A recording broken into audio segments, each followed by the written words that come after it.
வணக்கம். இந்தியாவின் மிக ஏழையான மாநிலம் பீகார். அங்கதான் தேர்தல் நடக்கிறது. பீகாரிலிருந்து வெளிவந்த ஒரு கதையை எடுத்து வைக்கப் போகிறேன். இதே பிஜேபி ஆளக்கூடிய இன்னொரு மாநிலம் மகாராஷ்டிரா.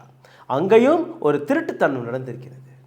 இந்த நாட்டில் ஏழைகளுடைய நிலை என்ன, விவசாயிகளுடைய நிலை என்ன? இந்த நாட்டில் 2 மகாராஜாக்கள் இருக்கிறார்கள். அந்த கதையை தான் இன்னைக்கு நீங்கள் பார்க்க போகிறீர்கள். சின்ன மகாராஜா, பெரிய மகாராஜா. இந்த சின்ன மகாராஜா செய்யக்கூடிய வேலை என்ன? திருடுவது, மக்களுடைய சொத்துக்களை திருடுவது, மக்களுடைய வளங்களை திருடுவது. பெரிய மகாராஜாவிற்கு மண்டி போட்டு அவருடைய காலடியில் கொண்டு போய் போட்டு ஒரு கும்பிட்டை போட்டு திரும்பி வரக்கூடிய வேலையை தான் இந்த சின்ன மகாராஜா செய்கிறார். யார் இந்த சின்ன மகாராஜா? நரேந்திர மோடி. பெரிய மகாராஜா கௌதம் அடானி. அதாவது இந்த நாட்டில் இருக்கக்கூடிய அனைத்து வளங்களும் அனைத்து சொத்துக்களையுமே நரேந்திர மோடி அடானிக்காக எழுதி கொடுக்கக்கூடிய வேலையை பார்க்க தொடங்கிவிட்டார். பீகாரில் தேர்தல் வர இருக்கிறது. தேர்தலுக்கு சற்று முன்பு ஒரு ஒப்பந்தம் போடப்பட்டது. விவசாயிகளிடம் இருக்கக்கூடிய நிலத்தை 1048 ஏக்கர் நிலத்தை வெறும் ₹1 பர் ஏக்கர், ஒரு வருடத்திற்கு வெறும் ஒரே ₹1 கொடுத்தாலே போதும் அடானிக்கு அந்த நிலத்தை எழுதி கொடுத்து விட்டார்கள். அடுத்த 35 ஆண்டுகளுக்கான இந்த ஒப்பந்தம் எதற்காக? டெவலப்மெண்ட் செய்ய போகிறார்களாம். பவர் கிரிட் ப்ராஜெக்ட் அங்கே வரப்போகிறதாம். மக்களுடைய சொத்து, மக்களுடைய இடம், மக்களுடைய வரிப்பணம், லாபம் யாருக்கு? அடானிக்கு. இது ஒரு கதை. இன்னொரு கதையும் இருக்கு. இன்னொரு மாநிலமான மகாராஷ்டிரா. இங்கேயும் பிஜேபி தான். இங்கேயும் சின்ன மகாராஜாவுடைய கண்ட்ரோல் தான். இங்கே என்ன செய்கிறார்?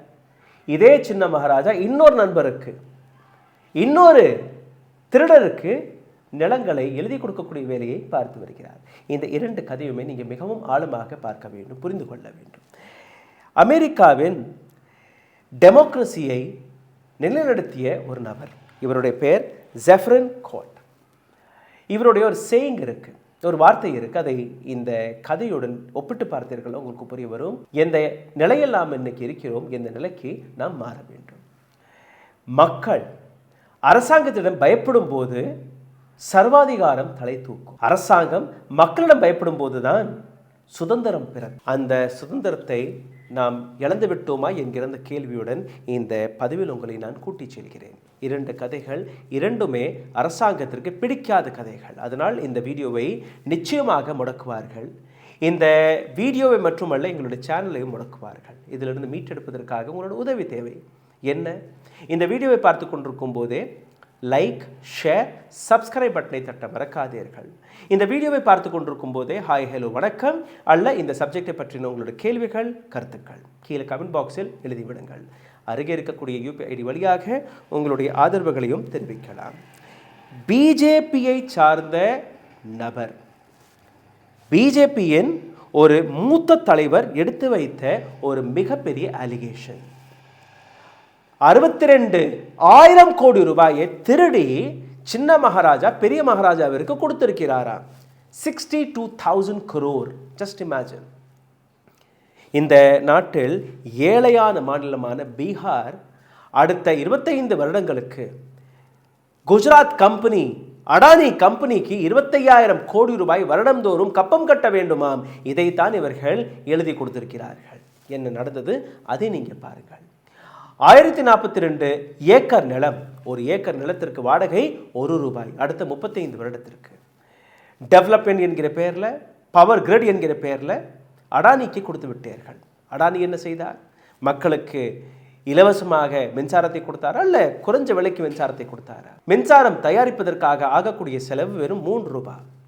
பீகார் அரசாங்கம் ₹4.16 இந்த மின்சாரத்தை வாங்குவதற்கான ஒரு ஸ்கீமை லான்ச் செய்தது, ஒரு கான்ட்ராக்ட். இந்த கான்ட்ராக்டில் கலந்து கொண்ட நபர்கள் 4 கம்பெனிகள். அதில் அதிகமான விலை யார் கோட் செய்தார்? மிஸ்டர் பெரிய மகாராஜா அடானி. எவ்வளவு ரூபாய்? ₹6 பர் யூனிட். இதில் ஒரு கிளாஸும் போட்டிருக்கிறார்கள். எங்கள்கிட்ட நீங்கள் மின்சாரத்தை வாங்கினாலும் வாங்காமல் விட்டாலும் எங்களுக்கு தெரியாது, வருடந்தோறும் நீங்கள் 2,500 கோடி ரூபாய் செலுத்த வேண்டும் அடுத்த 25 ஆண்டுகளுக்கு. யாருக்கு இந்த கான்ட்ராக்ட் போயிருக்கும்? நிச்சயமாக அடானிக்கு போயிருக்கு. 25,000 கோடி ரூபாய் வருடத்திற்குனா 25 வருடத்திற்கு 62,000 கோடி ரூபாய். அவ்வளோ பெரிய ஸ்கேமை நரேந்திர மோடி அரசாங்கம் செய்துவிட்டது. அதாவது அடானியை விட்டுவிடுங்கள், அடானிக்கு பின்னாடி வரக்கூடிய ஜெனரேஷனுக்கும் இந்த சொத்தை எழுதி கொடுத்து விட்டார்கள். ஆர்கே சிங் ஏபிபி நியூஸிடம் ஒரு இன்டர்வியூவும் போது இந்த எக்ஸ்போஜரை செய்துவிட்டார். ஆர்கே சிங் யார்? பிஜேபியின் மூத்த தலைவர், former Bihar energy minister and Narendra மோடியின் கேபினெட் மினிஸ்டர் உட்பட சாதாரணமான நபர் இந்த அலிகேஷன் எடுத்து வைக்கவில்லை. ஏபிபி நியூஸிடம் இந்த இன்டர்வியூ கொடுத்ததற்கு பின்பு ஒரு 8 மணி நேரம் இந்த இன்டர்வியூ இருந்தது.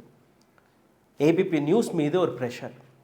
தேர்தலுக்கு சற்று முன்பு ஆர்கே சிங், பிஜேபி சார்ந்த ஆர்கே சிங்கே இவ்வளோ பெரிய உண்மை பேசிவிட்டாரே. ஆர்கே சிங் சேலஞ்ச் செய்கிறார், நான் போய் பேசியிருந்தால் லெட் அடானி கம் அண்ட் சூ மீ, என் மீது டெஃபமேஷன் வழக்கு போடட்டும். அரசியல் கட்சி என்னுடைய அரசியல் கட்சி தானே, பிஜேபி தானே, என்னை பார்ட்டியை விட்டு நீக்க சொல்லுங்க தைரியம் இருந்தால். அந்த அளவில் சேலஞ்ச் பண்ணி பேசியிருக்கிறார் அந்த இன்டர்வியூவில். 8 மணி நேரத்தில் ஏபிபி நியூஸ் எங்கெல்லாம் அந்த இன்டர்வியூவை பப்ளிஷ் செய்தாரோ, அது நியூஸ் பேப்பராக இருக்கட்டும், வீடியோக்களாக இருக்கட்டும், ஷார்ட்ஸாக இருக்கட்டும், எக்ஸ் பக்கம், இன்ஸ்டாகிராம், அவர்களுடைய வெப்சைட், யூடியூப், அனைத்து இடங்களிலிருந்துமே ஏபிபி நியூஸ் அந்த வீடியோவை டெலீட் செய்கிறது. எந்த அளவில் சின்ன மகாராஜாவுடைய ப்ரெஷர் போயிருக்கும்னு நீங்கள் பாருங்கள்.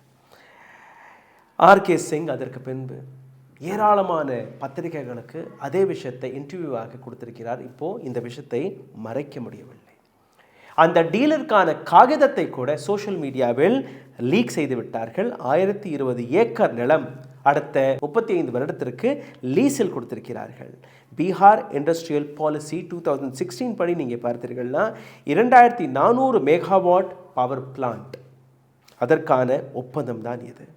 அடுத்த 25 வருடங்கள், வருடத்திற்கு 2500 கோடி ரூபாய், 62,000 கோடி ரூபாய்க்கான இந்த ஒட்டுமொத்த ஊழல். இதுதான் நரேந்திர மோடியின் அரசாங்கத்தின் திருட்டுத்தனம். இரண்டாவது திருட்டுத்தனத்துக்கும் உங்களுக்கு நான் எடுத்து செல்கிறேன். தேவேந்திர ஃபட்னவிஸ் இவருடைய ஒரு வீடியோ இருக்கு, அதை ஒரு முறை நீங்க பாருங்க. घोटाळ्यामध्ये अजितदादांची अवस्था आम्ही काय करणार? आमचे नाथाभाऊ खडसेंच्या भाषेत सांगायचं झालं तर आमचं सरकार आल्यानंतर अजितदादा चक्की पिसिंग पिसिंग पिसिंग and पिसिंग. சக்கி பீசிங் பீசிங் பீசிங். யாரை பற்றி பேசுகிறார்? இதே மகாராஷ்டிராவில் இருக்கக்கூடிய deputy chief minister Ajit Pawar. Ajit Pawar மீது சிஏஜி ரிப்போர்ட் வெளிவந்தது. 70,000 கோடி ரூபாய்க்கான ஊழல் செய்த இந்த நபர் அப்போது எதிர்கட்சியில் இருந்தார். நரேந்திர மோடியாக இருக்கட்டும், அமித்ஷாவாக இருக்கட்டும், தேவேந்திர ஃபட்னவிஸாக இருக்கட்டும், அனைத்து நபர்களுமே இந்த நபரை சிறையில் அடைக்க வேண்டும் என்கிற ஒரு கோரிக்கைகளை எடுத்து வைத்தார்கள். என்ன நடந்தது? இதே அஜித் பவார் பிஜேபியில் போய் இணைந்து விட்டார். வாஷிங் மிஷினில் போட்டு அவர் அப்படியே கசக்கி பிழிந்து அவரை கிளீன் ஷீட் வழியாக கொண்டு வந்து விட்டார்கள். அவருக்கு கொடுக்கப்பட்ட பதிவு என்ன? ஒரு திருடர், 70,000 கோடி ரூபாய் திருடிய ஒரு நபர். நீங்களே அந்த நபருக்கு பட்டங்களை சுமத்தி வந்தீர்கள். அந்த நபருக்கு நீங்கள் கொடுத்த பட்டம் என்ன?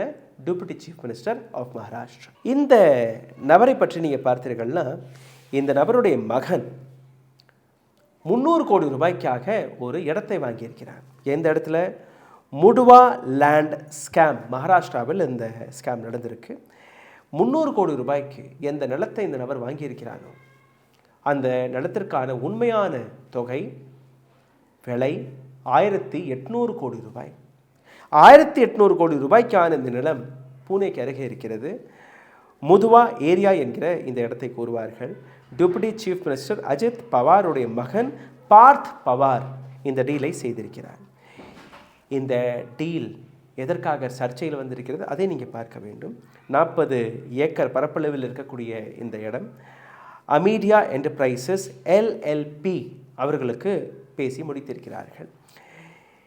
300 கோடி ரூபாய் மட்டும்தான் கொடுத்திருக்கிறார்கள். 1800 கோடி ரூபாய்க்கான இந்த டீல். இந்த டீலில் இருக்கக்கூடிய இன்னொரு விஷயத்தை நீங்கள் பார்த்தீர்கள்னா, மாவார் வதன் லேண்ட், ஆங்கிலேயர்கள் ஆதிவாசிகள் ஏழைகளுக்கு ஒதுக்கி கொடுத்த இந்த நிலம். இந்த நிலத்தில் ஒரு கிளாஸ் இருந்தது. என்ன கிளாஸ்? இந்த இடத்தை அரசாங்கமும் எடுத்துக்கொள்ளக்கூடாது, எந்த தனியார் நபரும் எடுத்துக்கொள்ளக்கூடாது. இதை யாருமே விற்கவும் கூடாது, வாங்கவும் கூடாது. அந்த நிலத்தை மக்கள், பொதுமக்கள், ஏழைகள் மட்டுமே பயன்படுத்த வேண்டும் என்கிற அந்த கிளாஸ்.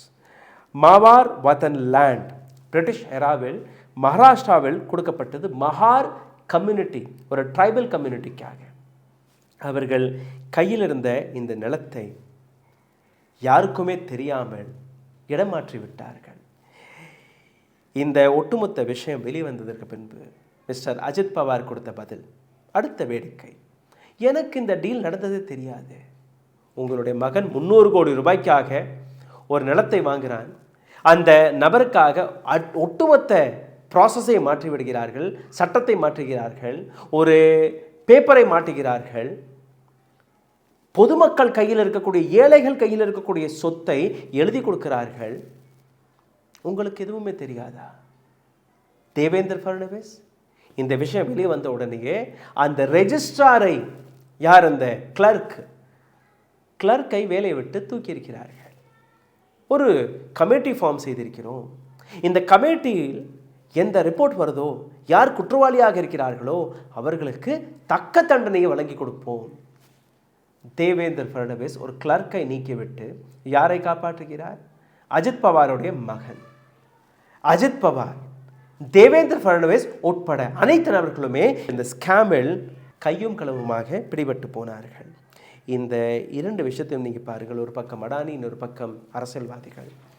ஒரு டீட்டெயில்டு அனாலிசிஸ் நடத்தினால் இந்த நாட்டில் இருக்கக்கூடிய ஒவ்வொரு அரசியல்வாதியும் எப்படியெல்லாம் இந்த நாட்டு சொத்துக்களை விலை கொடுத்து வாங்கியிருக்கிறார்கள், எந்த அளவில் அவர்கள் சூறையாடி இருக்கிறார்கள் நீங்கள் பார்த்தீர்கள், உங்களுக்கு புரிய வரும்.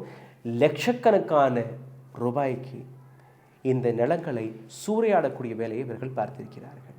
அடானிக்கு வெறும் 1 ரூபாய்க்கு நிலம், இவருக்கு 300 கோடி ரூபாய் கொடுத்தா 1800 கோடி ரூபாய்க்கான நிலம். அந்த 300 கோடி ரூபாய்க்கும் நீங்கள் பார்த்தீர்கள்னா ஏதோ ஒரு வங்கியில் லோன் கொடுத்துருப்பார்கள்.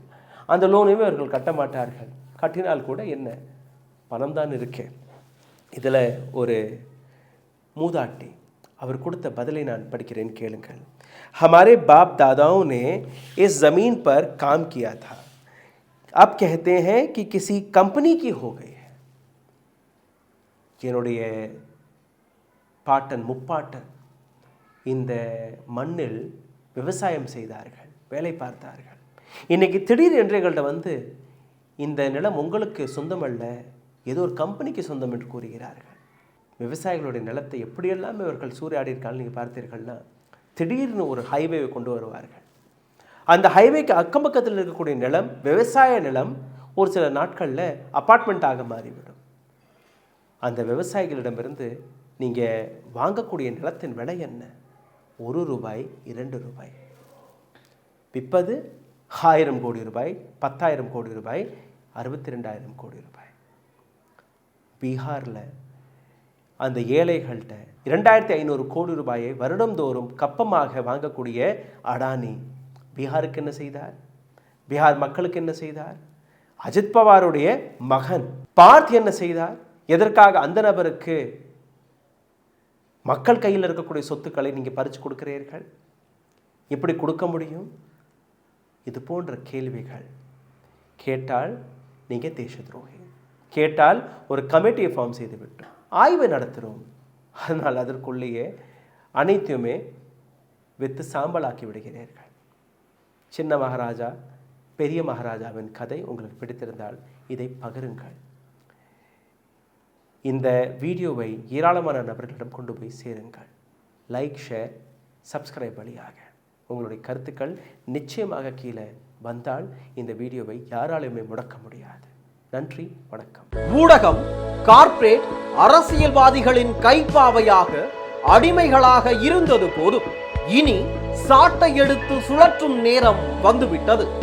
ஊடகம் பொதுமக்களாகிய உங்களுக்காக, உங்களாலேயே இயக்கப்பட வேண்டும். ஊடக சுதந்திரத்திற்காக உங்களின் பங்களிப்பை இன்றே அளித்திடுங்கள்.